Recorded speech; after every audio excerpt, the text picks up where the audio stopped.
Hello everyone, स्वागत है PW only IAS में।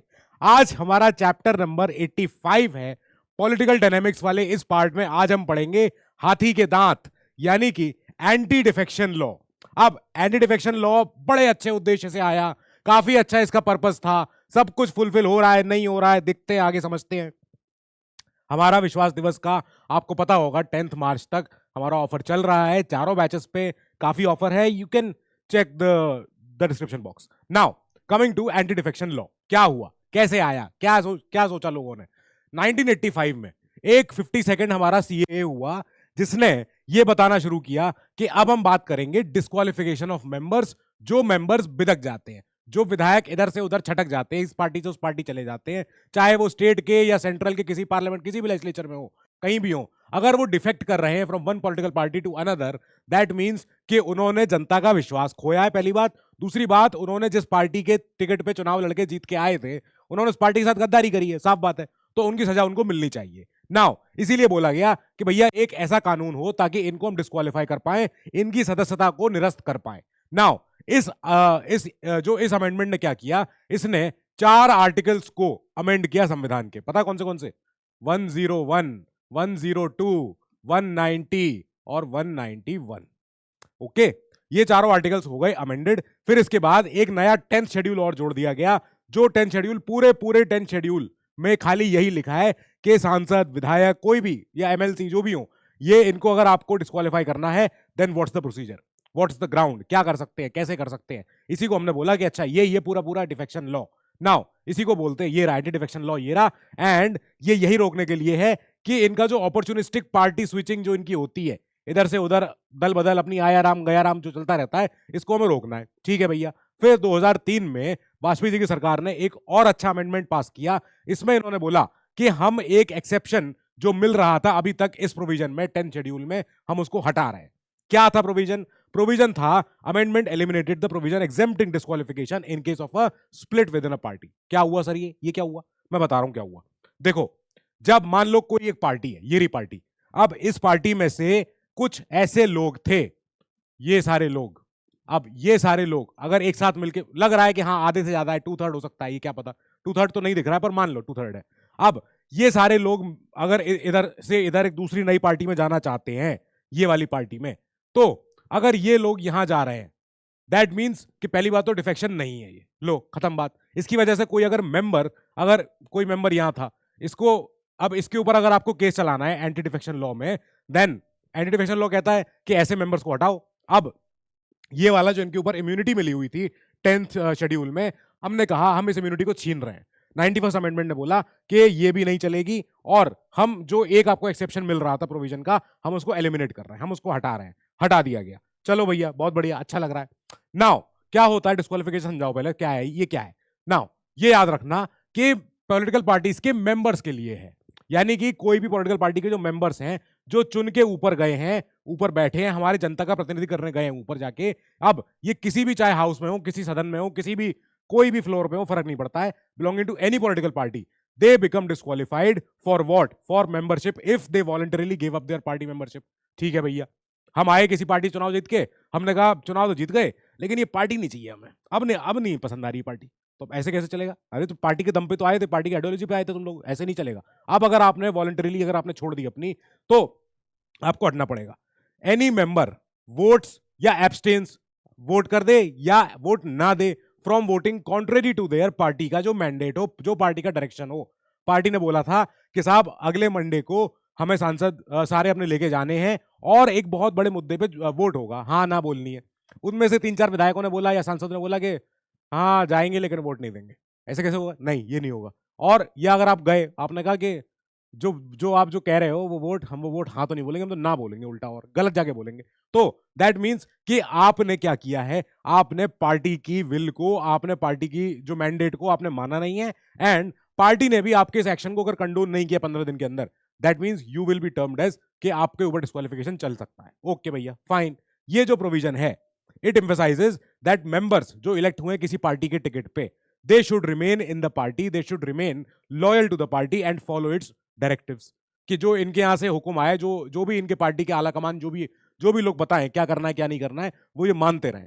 यही तो बात है, वरना पार्टी से आते ही नहीं, अपने आप से चुनाव लड़के जीत आ जाते। अगर इतने ज्यादा आप होशियार थे, अगर इतने भाई आप अगर जनता के अच्छे सेवक थे, लीडर थे, जो भी थे, जो इंडिपेंडेंट है, मान लो अभी जो हम बात कर रहे थे कि अपने आप आ जाते बड़े, अगर आप हीरो आदमी हो तो any independent member of a house, independent member हो आप, बिना किसी दल के, बिना किसी पार्टी के आप जीत के आ गए हो चुनाव, ठीक है, आप ऊपर आए, आपने कहा लो शपथ ले ली मैंने, नाउ अब मैं आया तो अपने दम पे हूं, नाउ अब मैं कोई पार्टी अगर ज्वाइन कर लूं इलेक्शन के बाद, आफ्टर देयर इलेक्शन, कोई political party, then I will be disqualified. Sorry, ये क्या मतलब हुआ? आपको जिताया ही इसलिए गया था ताकि आप अपने आप से किसी पार्टी के उस पर नक्शे कदम पर नहीं चलोगे, अपने आप से काम करोगे। आप जाके पार्टी के साथ बैठ गए, लो साहब आज से हम भी ये वाला कपड़ा पहन के बैठेंगे पार्टी के साथ, ये नहीं चलेगा, नो।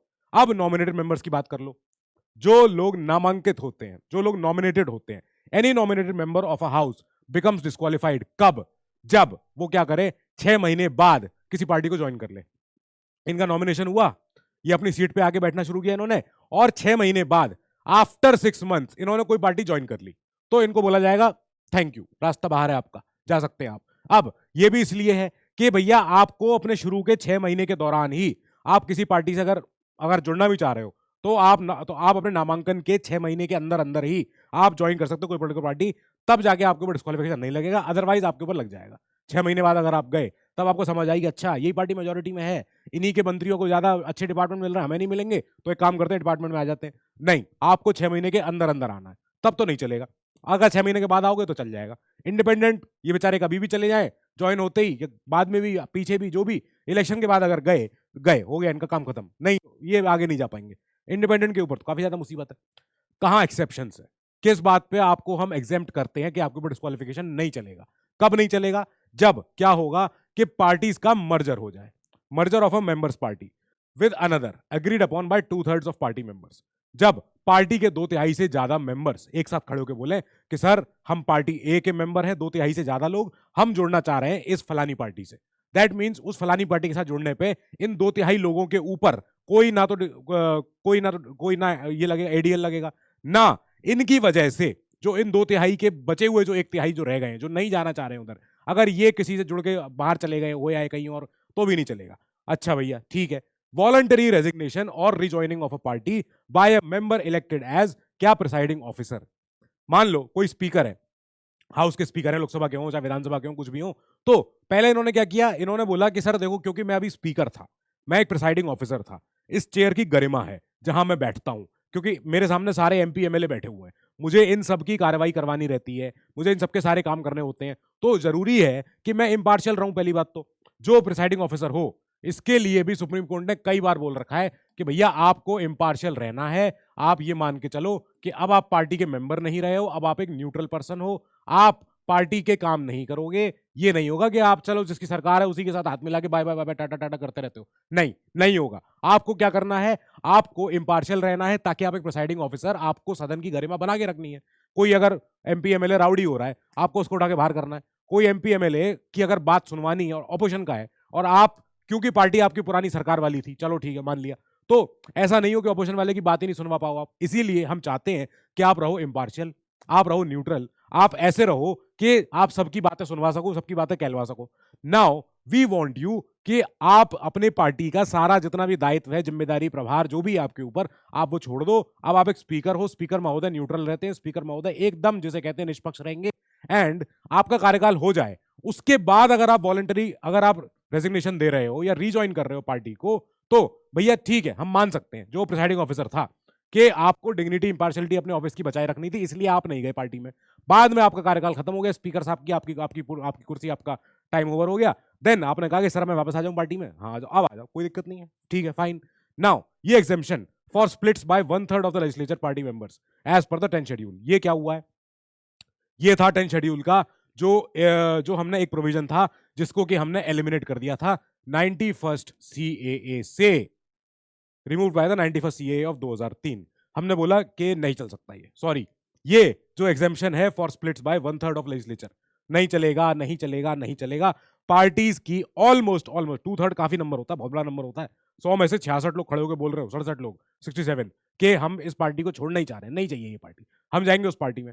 दैट मीन्स कि पार्टी का मेजोरिटी का विल अब यही है। अब पार्टी का नई सोच ही यही है कि हमें दूसरी जगह जाना है, या इस पार्टी से हटना है, अलग होना है, तो उनके ऊपर डिफेक्शन थोड़ी लगाओगे इतने सारे लोगों के ऊपर एक साथ, वो नहीं चल सकता।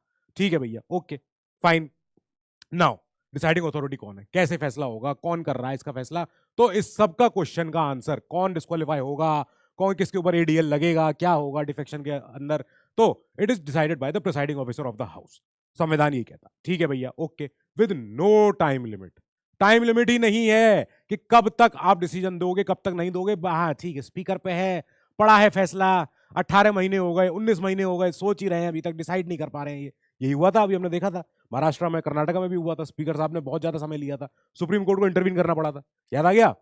Now initially decision of the presiding officer was deemed to be final, बस जो दे दिया and not subjected to judicial review. लो खत्म हो गई बात। अब स्पीकर साहब कोई फैसला दे दें, किसी को भी डिस्क्वालीफाई कर दें, तो उसके ऊपर कोई आंच नहीं, कोई क्वेश्चन नहीं कि हो तो हो लोहान केस में सुप्रीम कोर्ट ने कहा ना, ऐसा नहीं चलेगा। सुप्रीम कोर्ट ऐसा, भाई ऐसा थोड़ी है कि जो अभी स्पीकर साहब जो चाहे कर लें, नहीं, कि हो तो हो लोहान केस में, ताक चिल्लू वाला केस था ये, तो इस केस में सुप्रीम कोर्ट ने कहा था, ये नाम आपने कहीं पहले सुना है क्या? ये नाम मैंने पहले पढ़ा है आपको। ओके, सुप्रीम कोर्ट ने बोला था कि देखो जो ये वाली चीज है ना, deemed final, not subject to judicial review, ये अनकॉन्स्टिट्यूशनल है, ये नहीं चलेगी, अनकॉन्स्टिट्यूशनल, सॉरी, ये वाला एंगल नहीं चल सकता। संविधान तो कहता रहे ठीक है, पर हम सुप्रीम कोर्ट हैं, हमें यह देखना है कि जुडिशियल रिव्यू हो जाए, कहीं पे मैलिस, कोई मैलाफाइड इंटेंशन, कोई परवर्स ऐसा कोई डिसीजन नहीं होना चाहिए। इसलिए जरूरी है, सुप्रीम कोर्ट ने जब बोला कि ये प्रिसाइडिंग ऑफिसर का जितना जो काम है, जो इन्हें काम करना है, ये डिसाइड करना, दिस मीन्स कि जब ये ऐसा डिसीजन दे रहे हैं, then he is acting as a tribunal. ठीक है, ओके, वेरी गुड। क्यों? क्योंकि डिफेक्शन के ऊपर ये एक चीज क्या कर रहे हैं, ये question of law, question of law and fact, दोनों चीजों पे ये डिसाइड कर रहा है, ये एक शख्स जो बैठा हुआ है ऊपर स्पीकर की गद्दी पे। अब ऐसा क्या हो रहा है कि एक व्यक्ति को, जो हमने उसको प्रिसाइडिंग ऑफिसर बनाया है, वो क्लास का मॉनिटर है, अब उसके पास छड़ी है सजा देने की, तो इसका मतलब है कि he is acting as a tribunal. अब अगर ये ट्राइब्यूनल की तरह एक्ट कर रहे हैं इस 10th शेड्यूल के under, then he is subject to judicial review. बस, साफ बात। हम मान के चलेंगे कि हमें ये चेक करना रहेगा बाद में, प्रोसेस कैसे फॉलो करी, क्या किन क्वेश्चंस का उन्होंने आंसर दिया था अपना डिसीजन लाने में, हमें ये जानना चाहिए। इसलिए सुप्रीम कोर्ट ने कहा कि हो तो ओलोहान में कि ये बहुत इंपॉर्टेंट, हम एक जजमेंट ले रहे, ये भाई आपके लिए लेके आ रहे हैं, ऐसा नहीं हो जाए कि कुछ ही लोगों की चले, बाकियों की कोई सुन नहीं रहा है, ऐसा नहीं होना चाहिए। नाउ सुप्रीम कोर्ट ने ये रिजेक्टेड, ये एक आर्ग्यूमेंट मना कर दिया। उन्होंने कहा था कि ये जो स्पीकर साहब के ऊपर, जो आप जो बायस के ऊपर जो क्वेश्चन कहते हो कि अरे भैया जो एडजुडिकेटिंग जो पावर आप दे रहे हो स्पीकर को, ये तो बहुत ज्यादा टेढ़ा हो जाएगा काम, ये हो जाएगा काम, ये इनहेरेंटली इनवैलिड है। हम क्यों? क्योंकि पोटेंशियल पॉलिटिकल बायस हो सकते हैं। ठीक है भैया, सुप्रीम कोर्ट ने रिजेक्ट कर दिया argument that wasting adjudicating powers in the presiding officer is inherently invalid. ये आर्गुमेंट को इन्होंने रिजेक्ट कर दिया। इन्होंने बोला कि पॉलिटिकल बायस है तो है, क्या करें इसमें, यही तो इसका आंसर है कि एक बार प्रोसेस हो जाने दो, हम बाद में उसको पढ़ लेंगे, हम बाद में उसको सही गलत ठहरा सकते हैं। ठीक है भैया, अब presiding officer of a house, इनके पास आगे डिसाइड, ये भाई आगे अथॉरिटी के he has authority to create rules to implement the provisions, के हमारे जो हाउस के, हमारे सदन के, हमारे फ्लोर के, जो भी हमारा मंच है, जो भी हमारा यहाँ का लोकतंत्र का मंदिर है, चाहे पार्लियामेंट हो, चाहे स्टेट की विधानसभाएं हो, हम इस मंदिर के अंदर हम कैसे बैठेंगे, ऊपर नीचे बैठेंगे, आगे पीछे बैठेंगे, सेमी सर्कुलर रो में बैठेंगे, हम कैसे मोशन पास करेंगे, हम इसके रूल हम ही बनाएंगे। ठीक है भैया, अब इस रूल को बनाने के लिए प्रिसाइडिंग ऑफिसर के पास अथॉरिटी दे दी गई कि भैया आप रूल बनाओ कैसे आपका हाउस चलेगा। ठीक है, रूल बन गए। ये जो रूल बने, they must be presented before the house for a period of 30 days, ताकि इन 30 दिनों के अंदर ये यहाँ के सदन के सारे मेंबर, सारे सांसद, विधायक, जितने भी लोग हैं, ये लोग अपने आपस में इस पर तय करें, चर्चा करें कि हाउस क्या इन रूल्स को मंजूर कर रहा है। अगर हाउस मंजूर कर रहा है या मॉडिफाई कर रहा है या डिसअप्रूव कर रहा है तो आगे देख लेंगे फिर उसको। पर स्पीकर साहब अकेले बैठ के अपने आप से रूल सुबह बनाए, शाम को लागू करवा दें, ऐसा नहीं हो। 30 दिन तक यहाँ पे सारे सांसदों के सामने, बच्चों के सामने ये चीजें रहेंगी कि अपने आप पढ़ो, अपने आप समझो आपका कैसे गवर्न होना है। ठीक है भैया, अगर इन रूल्स का बाद में विलफुल कॉन्ट्रवेंशन हुआ, विलफुल माने होता है जानबूझ के इनका उल्लंघन हुआ, देन क्या होगा, any member may be treated as breach of privilege, कि आपने हाउस की प्रिविलेजेस का ब्रीच किया है। जैसे ब्रीच ऑफ कॉन्ट्रैक्ट होता है, ब्रीच ऑफ ट्रस्ट, तो ऐसे ही होगा कि सॉरी, कि हाउस की जितनी भी जो प्रिविलेज है, हाउस की जितनी जो इम्यूनिटी मिलती है लोगों को, आपने उस प्रिविलेज का ब्रीच किया है, आपने जो बनाए हुए रूल्स थे उनका उल्लंघन किया है, जानबूझ के, wilfully, knowingly, intentionally. This means कि presiding officer now can initiate a defection case only upon receiving a complaint. कि साहब हाउस के मेंबर्स ने कंप्लेन करी कि साहब देखो, अभी रूल बनाए थे हमने पिछले हफ्ते, देखो क्या हुआ इस बार, ये नहीं होना चाहिए था, पकड़ो इस आदमी को, पकड़ो इस एमपी को, इसको सस्पेंड करो, ये करो, वो करो, फिर आगे ही बात हो सकती है। ठीक है, डिस्क्वालीफाई हो सकते हैं वो MP. Okay, very good. Now अगर ऐसे डिसीजन पे आना है, presiding officer must provide the member against हुम ये सारी प्रोसीडिंग चल रही है, कि आपके पास अपॉर्चुनिटी हम देंगे आपको कि आप अपनी बात को प्रूव करो, आप अपने आप दिखाओ कि आपके पास कोई एक्सप्लेनेशन है, क्या जरूरी, क्या क्या बात है कि हम आपके ऊपर शो को, हम आपके ऊपर केस क्यों ना चलाएं। We are giving you a show cause notice, कि आप इसके अंदर हमें ये बताओ कि आपके ऊपर जो केस चले, डिफेक्शन का चले चाहे सस्पेंशन का चले, जो भी चले, हम आपको एक चीज का मौका दे रहे हैं अपने बात को प्रूव करने का।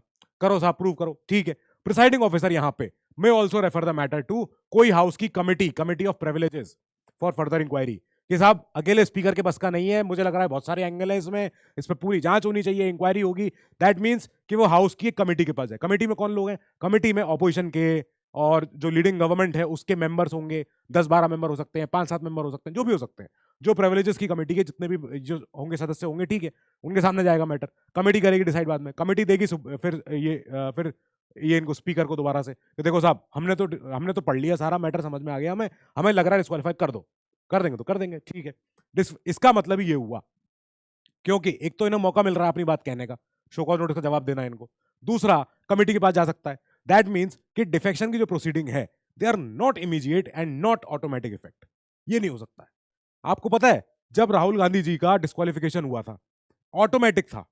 क्यों? क्योंकि वो आरपीए एक्ट के तहत था और लोकसभा के अपने रूल्स के तहत भी था कि क्या होना चाहिए अगर किसी भी सांसद को अगर ऐसी सजा मिलती है जिसकी सजा 2 साल से ज्यादा है किसी अपराध की, तो ऑटोमेटिक वो डिस्क्वालिफिकेशन है। यहां पे डिफेक्शन में क्या हो रहा है कि प्रोसीजर है, यहां पे लंबा है, यहां पे जो है इमीडिएट इफेक्ट से कोई कोई ये जो जो इनका डिफेक्शन है उसकी वजह से कोई एकदम इमीडिएटली डिस्क्वालीफाई नहीं हो रहा है, नहीं हो पा रहा है। क्या करें? ऑटोमेटिक इफेक्ट है। तभी तो मैं कह रहा था कि हाथी के दांत है। डिफेक्शन लॉ बना बहुत ताकत से था, बहुत सोच के साथ था कि अरे ये कर देंगे, वो कर देंगे, ये लाएंगे, यही तो लाए थे।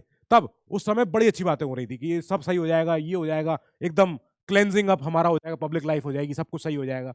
हुआ क्या? लेकिन 10th शेड्यूल जब आया है, इसने चाहा तो यही था कि हम पॉलिटिकल डिफेक्शन को प्रिवेंट करेंगे, रोक लेंगे। क्यों? क्योंकि लोगों में एक चाहत है, एक तड़प है, उनको एक उनको तलब है कि ऑफिस, पावर, गद्दी, एकदम जिसे कहते हैं पूरा सब चीज चाहिए उन्हें, उन्हें मेटेरियल बेनिफिट चाहिए, उनको कोई भी कुछ भी हो सकता है, उनको कुछ भी हो सकता है, लोगों को दिखाना होता है अपना जलवा। तो ये चीजों को रोकने के लिए लोग ऐसी पार्टी से ना जाके जुड़ जाएं जो लोग देख रहे हो कि अरे यही पार्टी के पास पावर है, यही पार्टी जीतेगी, यही पार्टी लाएगी सरकार, यही पार्टी बनाएगी सारे। तो ऐसा ना हो कि लोग खाली इसके पीछे भागें और जनता की सेवा को भूल जाएं, वो ना होने पाए। हमारे पर्पज में जो 10th शेड्यूल का जो पर्पज है, it is to strengthen the Indian parliamentary democracy by curbing कैसे कैसे लोग, अनप्रिंसिपल्ड एंड अनएथिकल लोग, जो ऐसे डिफेक्शन कर जाते हैं अनएथिकली, अनप्रिंसिपल्ड, कोई उनके दीन ईमान नहीं है उनके अंदर खाली उन्हें एक ही ईमान है, पैसा, बस उनका एक ही भगवान है। सो यही था जब राजीव गांधी जी ने बोला था कि देखो कितनी अच्छी बात करके लाए हम 10th शेड्यूल जो लाए हैं बहुत जरूरी था, बहुत इंपॉर्टेंट था। अब लेके भी आए, लगवाया भी, लेकिन क्या उससे हो क्या रहा है? 52nd अमेंडमेंट बिल जो आया, ये आ गया, ठीक है भैया। अब ये देखो आप उस समय के सेंट्रल लॉ मिनिस्टर, तो इनका बयान देखो आप क्या कह रहे थे। ये इन्होंने कहा कि जब हम ये बिल लेके आए हैं, जब हमने ये एडीएल हम आपके सामने खड़ा कर दिया हमने लाके, anti defection law, that means कि उस समय की आप काउंटिंग देखो दोनों हाउसेस की, यहां पे यूनानिमस वोट के साथ ये पारित हुआ है, यूनानिमस वोट के साथ, कोई भी दिक्कत नहीं हुई, किसी एमपी को प्रॉब्लम नहीं हुई। हाँ हाँ हाँ, आया राम गया राम प्रथा तो रोकनी ही है। हर कोई कह रहा है यस यस वेरी गुड, सबने हाँ कर दिया। दैट मीन्स कि हमारी जो डेमोक्रेसी थी उस समय मैच्योर हो रही थी, हमारी डेमोक्रेसी स्टेबल थी। ये उस समय के सेंट्रल लॉ मिनिस्टर का बयान था कि देखो साहब हम कितने ज्यादा अब सिंसियर सीरियस होते जा रहे हैं कि हमारे दोनों हाउसेज में ना कोई आपत्ति हुई, ना कोई किसी बात पे विरोध हुआ, इस बात पे ना कोई नाटक नहीं हुआ, ठीक है। सबने इस बात को माना कि जो 52वां संविधान संशोधन है, एडीएल, एंटी डिफेक्शन बिल, ये जरूरी है, लाना है, चाहिए। क्यों? क्योंकि ये पॉलिसी हो रही है, ये सारे काम हो रहे थे, सबको पावर चाहिए, मिनिस्टर बनना है, मंत्री बनना है, वजीर बनना है, ये होगा वो होगा, ये सब रोकना है। ठीक है भैया, ओके, आ गया। फायदा क्या है? एंश्योरिंग पॉलिटिकल स्टेबिलिटी, बस ठीक बात है, ताकि जो लेजिस्लेटिव, जो हमारे ये सारे विधायक होते हैं, जो हमारे एमपी होते हैं, ये सब के सब ये पार्टियां स्विच करते रहते हैं, इधर से उधर, इधर से उधर, अपनी बदलते रहते हैं, तो ये रोकी जाएगी, ठीक है। फैसिलिटेटिंग डेमोक्रेटिक रीअलाइनमेंट, कैसे होगा? Through party mergers in the legislature, कि अगर पार्टियां जुड़ भी रही हैं तो हम उसको ये ना कह दें कि अच्छा ये डिफेक्शन है, ये नहीं है, ये है, तो हमने फैसिलिटेट किया है डेमोक्रेटिक रीअलाइनमेंट, ओके भैया। डिक्रीज किया है हमने पॉलिटिकल करप्शन। अगर आपको अगर अगर सजा का भय होगा, अगर आपको फियर होगा कि आपको सजा मिल सकती है, आप डिस्क्वालीफाई हो सकते हो, तो ये जाहिर बात है कि आप ऐसे डिफेक्ट करने से बचोगे, आप ऐसे हरकतों से बाज आओगे कि इधर से उधर भाग गए, उस पार्टी में जाके बैठ गए, वहां से राइट से लेफ्ट आ गए, लेफ्ट से राइट आ गए, ये सब चीजें कम हो जाएंगी। और ये नॉन डेवलपमेंटल जो हमारे एक्सपेंडिचर होते हैं, जैसे बार बार इरेगुलर इलेक्शंस, क्या होता है इलेक्शन से? क्या कोई बहुत ज्यादा विकास हो जाता है? क्या उल्टा कम होता है? एमसीसी लग जाती है, कोई नई पॉलिसी नहीं लग सकती, कोई नया काम नहीं हो सकता है। तो अब ये नॉन डेवलपमेंटल एक्सपेंडिचर है हमारा, हम इसको रोकना चाहते हैं। हम इसके ऊपर हम ये बोलते हैं कि एक्सपेंडिचर हमारा चुनाव करवाने में खर्चा होता है 2-2 हजार करोड़, 3-3 हजार करोड़, हमें इस चीज को कंट्रोल करना है। ये खर्चा हमारा कहीं और यूज हो सकता था, ठीक है भैया, very good. We provide constitutional recognition to political parties through this, के संविधान में मेंशन हो गया ना कि अब ये पार्टी, क्योंकि अभी तक तो भाई जो पॉलिटिकल पार्टीज हैं उनको रजिस्टर कौन कर रहा है? एक थर्ड एक थर्ड बॉडी कौन करती है रजिस्टर इनको, पॉलिटिकल पार्टीज को? वो करती है, ठीक है। अब जब संविधान में एडीएल जैसा एक लॉ है, 10th शेड्यूल बना हुआ है संविधान में, दैट मीन्स कि अब बात हल्की नहीं है। अब संविधान में लिख दिया गया है, दैट मीन्स कि पॉलिटिकल पार्टीज को कुछ कुछ रिकॉग्निशन, कुछ कुछ उनको स्टैचर मिलना शुरू हो गया है। ये चीज से अब जो विधायक या एमपीज होंगे बाज आएंगे। इस पूरे चैप्टर का सबसे मेन पेज है ये वाला पेज। सॉरी, मैंने ज्यादा ही बना दिया, पेन हटा देते हैं, पढ़ लो, लेकिन बहुत जरूरी है। ड्रॉबैक्स इन इंप्लीमेंटेशन। ये बताओ हमें कि डिफेक्शन और डिसेंट में फर्क क्या है। अगर कोई विधायक है, अगर कोई एमपी है और उसके अपने अंदर की चेतना उसको मना करती है कि अपनी पार्टी का जो बोला हुआ जो काम है वो मुझे नहीं करना है क्योंकि ये जनता का हित में नहीं है, तो लेकिन वो नहीं कर सकता है। क्यों? क्योंकि पार्टी का बॉसिज्म हो रखा है, पार्टी ने बोल रखा है कि जाके बोलना है, वोट देना है तो देना है, नहीं देना है तो नहीं देना है, वापस हटो। हो सकता है ऐसा कोई बिल हो, ऐसा कोई एक्ट हो जो सच में सरकार के जो सच में जनता के फेवर का हो। अब ऐसे में अब क्या हो, मान लो अगर इतना अच्छा कोई बिल है ऑपोजिशन कह दे कि नहीं नहीं हम तो सरकार के साथ नहीं है, पर ऑपोजिशन के कई सारे एमपी हो सकते हैं जो ये बोले कि सर ये एक्चुअली में अच्छा बिल है। ऑपोजिशन के जो अब जो ऑपोजिशन की जो पार्टीज हैं, आला कमान लोग, वो बोले नहीं एकदम कैसे, बिल्कुल कैसे नहीं, तुम उसके साथ हो जाओगे, नहीं देना, साथ नहीं देना है। अब उस पर्सन की कोई जो भी डिसेंट है, राइट टू डिसेंट है, कोई उस पर्सन का जो फ्रीडम ऑफ कॉन्शियंस है, आर्टिकल 19 खत्म हो गया, वो तो जीरो, सॉरी कुछ नहीं हो सकता उसका। तो अगर उसने अपने मन से अपने अपने जमीर को याद करके उसने बोला कि नहीं सर मैं पार्टी के साथ नहीं दूंगा इसमें, तो वो गया, वो आदमी वो हो जाएगा उसका काम। Differentiation between individual and group defection, ये यहां पे बहुत ही इलॉजिकल इरैशनल डिफरेंशिएशन है। कैसे हो रहा है? Allowing group defection while prohibiting individual ones. अगर एक साथ 2 तिहाई लोग उठ के चल दिए पार्टी छोड़ के तो ठीक है, पर अगर एक आधा कोई इंडिविजुअल इधर से उधर गया, छिटक गया, तो वो खराब है। लियो, ये क्या हुआ? The law does not address expulsion of legislators from political parties for outside activities. क्या हो रहा है? कई सारे पार्टीज के इतने सारे नेता होते हैं, अब ये लोग एमपी हैं, ठीक है, सदन में तो बड़े अच्छे सब कुछ है, बाहर जाके ऐसी ऐसी बातें करते हैं, ये बेकार है, ये खराब है, वो ये लाओ, वो हटाओ, ये कर दो। तो अब सदन के बाहर जो उनकी गतिविधियां हैं, जो उनकी एक्टिविटीज हैं, उनको ये बिल एड्रेस ही नहीं करता है, कुछ फायदा ही नहीं है। नाउ जो डिस्टिंक्शन है between independent and nominated members, यहां पे एडीएल बिल फेल ही हो रहा है। मतलब ये कह रहा है कि हमने जो डिस्टिंक्शन किया है वो इलॉजिकल है, कोई सेंस ही नहीं है। कैसे? इंडिपेंडेंट एमपी बेचारा चुन के आया, हीरो बन के आया अपने जगह से, ठीक है, उसने जनता का भरोसा जीता कि साहब मैं किसी पार्टी का नहीं हूं, वो अगर जाके किसी पार्टी जुड़ गया, उसका तो काम तमाम गया वो। अब जो नॉमिनेट मेंबर है वो 6 महीने में आ जाए किसी पार्टी में तो ठीक है, कोई दिक्कत नहीं है। ये कैसे पॉसिबल है? ये क्या, why why? Anyway, decision making authority ये जो दी गई है, ये दी गई है प्रिसाइडिंग ऑफिसर को। अच्छा ठीक है भैया, प्रिसाइडिंग ऑफिसर जो भी स्पीकर महोदय जो भी हैं गणमान्य, ठीक है। अब इनके रोल को क्रिटिसाइज किया जाता है क्योंकि हमें दिख रहा है कि ये एमपी जो थे किसी ना किसी पार्टी की सीट से थे, वो पार्टी ने सरकार बनाई, पार्टी ने सरकार बना के बोला हमारे पास मेजोरिटी है, लाओ स्पीकर चुने अपना, कौन सा स्पीकर है बताओ। लो इन्होंने स्पीकर बिठाया। अब स्पीकर बैठ तो गए हैं, थियोरेटिकली पेपर पे उन्होंने बोल दिया कि साहब मैं पार्टी का आदमी नहीं हूं, मैं तो अच्छा आदमी हूं, मैं अब किसी पार्टी का नेता वो नहीं हूं, ये नहीं करूंगा। पर हम कैसे मान लें आप जिस पार्टी के टिकट से जीत के आए हो आप उस पार्टी की बढ़ाई नहीं करोगे? ये तो बहुत टफ है सोचना। अब यहां दूसरी बात, अगर आपको डिस्क्वालिफिकेशन समझना है, किसी का डिस्क्वालिफिकेशन के ऊपर आपके पास क्वेश्चन आया है, तो आप उसका डिस्क्वालीफाई करने के लिए are you legally expert in that? Do you have the legal ये अपनी एक्सपर्टीज?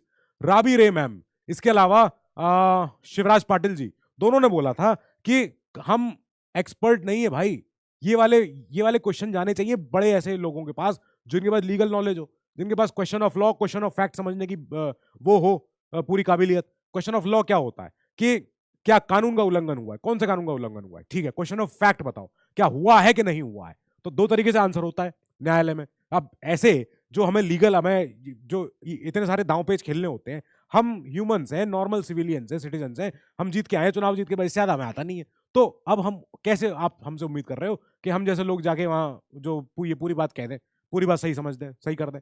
ये है इस चैप्टर का सबसे मेन पेज, बहुत जरूरी पेज था ये।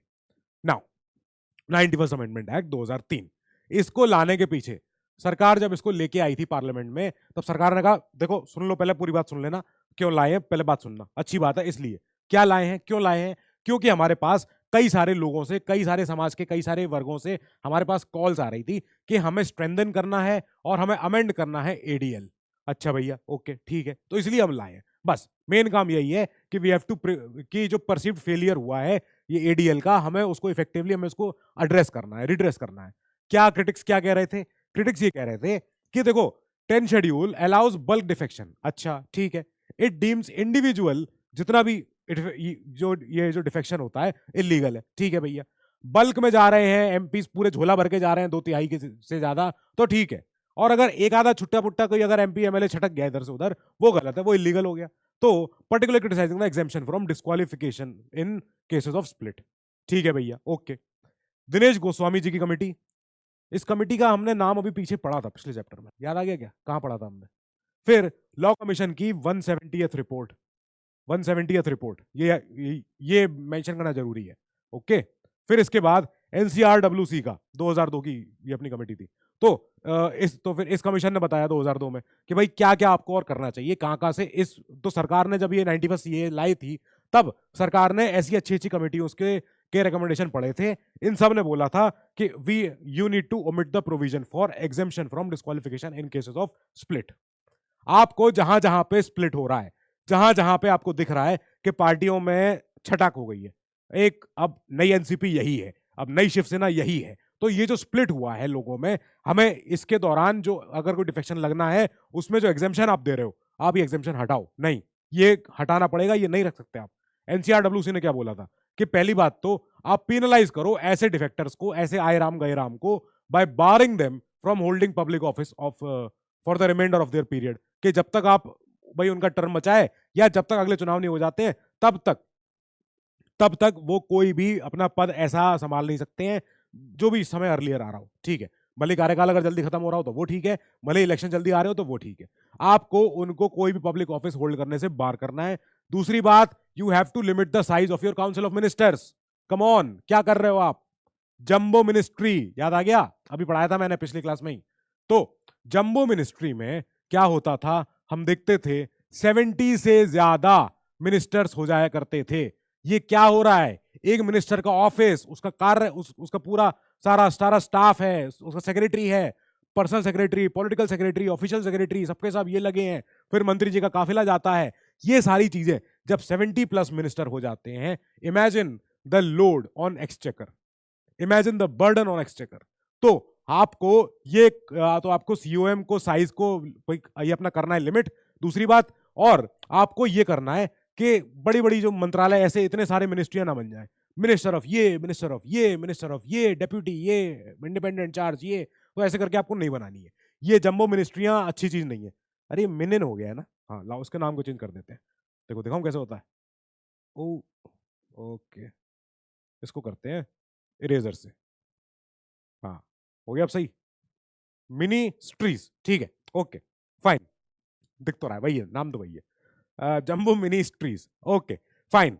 तो अब क्या किया फिर, ठीक है, इतनी आ गई रिकमेंडेशन, आ गई, सब कुछ आ गई। सीएए में क्या आया, 91 सीएए में बात हुई कि ठीक है, हम पहली बात तो जो एनसीआरडब्ल्यूसी ने कहा, national commission on for the review of working of constitution, ठीक है भैया, एनसीआरडब्ल्यूसी ने बोला कि जो सीओएम है सीओएम है उसका साइज होगा कंट्रोल, ठीक है भैया, एंड साथ ही we will strengthen the ADL. How, कैसे की, हमने ये कैसे किया, total number of ministers including the PM in the central, जो हमारा सीओएम होगा, ये कैप लगा दी इस पे 15% ऑफ लोकसभा की टोटल स्ट्रेंथ, ठीक है, 545 है, 545 का 15% कितना हुआ, 15%, इसको कैसे लिखोगे आप, 15/100 इंटू 545, कितना आंसर आ रहा है ये, ठीक है। तो इतने, इससे ज्यादा एमपीज अब नहीं, तो इससे ज्यादा मिनिस्टर अब नहीं हो सकते हैं। Now members of either house of parliament disqualified due to defection are ineligible for becoming ministers, ठीक है भैया, साफ बात है, अगर आप एमपी ही नहीं रहे तो मिनिस्टर तो क्या खाक हो पाओगे, नहीं हो पाओगे, आप नहीं हो सकते। नाउ इधर साथ ही स्टेट, अपने सारे स्टेट में जो जो अपने सारे मंत्रालय होते हैं, यहां बात होगी कि यहां भी 15% ऑफ द विधानसभा की स्ट्रेंथ, साथ ही अगर आपके पास जो 15% का जो नंबर है वो 12 से कम है तो वो गलत है, नहीं नहीं, कम से कम 12 रख लेना, एक सीएम प्लस 11 और, ठीक है भैया, ओके फाइन, सीएम इंक्लूडेड है यहाँ पे, ध्यान रखना। अब मिनिमम 12 होने चाहिए, मैक्सिमम विधानसभा की स्ट्रेंथ के 15%, इससे इससे ऊपर नहीं हो सकते, ठीक है भैया। स्टेट के विधायकों के लिए भी सेम बात, disqualified due to defection are also barred from ministerial position, जब आप विधायक नहीं रहे तो काय बात का डिपार्टमेंट आपका, घर जाओ अपने, वो नहीं हो सकता आपसे, ठीक है, ओके।